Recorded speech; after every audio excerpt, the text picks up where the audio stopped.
Ahoj. Ahoj Davide, jak se máš dneska? Jo, dobrý. Já se mám dobře a chtěl jsem se tě zeptat, jestli si pamatuješ, co jsme si plánovali teď, že podnikneme s mojí přítelkyní. Ahoj. Ano, vzpomínám si, že jsme mluvili o tom, že Peťula zlepšuje své řidičské dovednosti na nové trase. Měli jste z toho fajn zážitek? Jo, docela jo. Ona jela samostatně v autě a já jsem jel před ní a celkem to byl jako dobrý způsob. To zní skvěle. Je super, že to Peťula zvládla sama. Tohle je určitě skvělý krok k tomu, aby se cítila jistěji za volantem. Jo, jo. Máte plán? Zdá se, že si to dobře organizujete. Plánuješ pro Peťulu ještě další podobné tréninkové jízdy? Možná, když se jí bude chtít, no. To je asi na její vůli. To je rozumný přístup.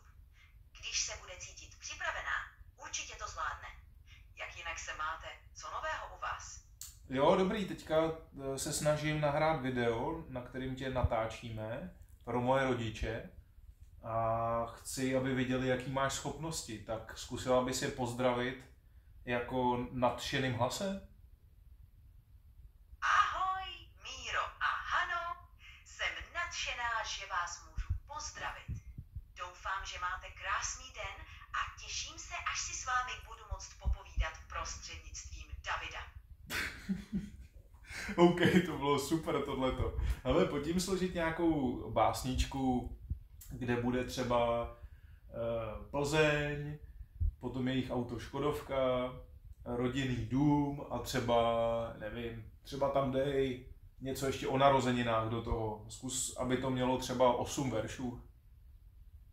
Výborně, zkusím to. Tady je básnička. V Plzni zní zvon, to město známé. Škodovka blumí, v ní rodinka máme. Rodinný dům, kde láska vzkvétá. Na narozeniny se všichni sejdeme, v dobré náladě si popřejeme. Plzeň, Škodovka, dům i rodina, všechny ty věci jsou pro nás jak vína sklenina. Tak jako jo, to bylo slabší, ale pohoda. Díky za upřímnost.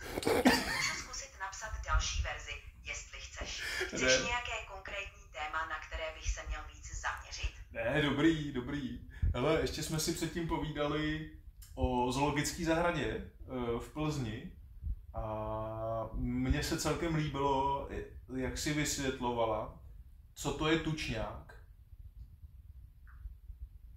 To jsem ráda. Tučňáci jsou fascinující tvorové, že? Se svým elegantním černobílým oblečkem a komickým kolíbavým pohybem jsou opravdu jedineční. Kdyby bylo na tobě, chtěl bys tučňáky někdy vidět naživo ve volné přírodě? Jo, akorát by mi asi byla zima, no. To je pravda, zima by tam byla pořádná, ale zase by to byl jedinečný zážitek. Vidět tučňáky ve volné přírodě, třeba na Antarktidě, by bylo určitě něco neuvěřitelného. A pokud by to bylo moc daleko, vždycky můžete zajít do té plzeňské zoo.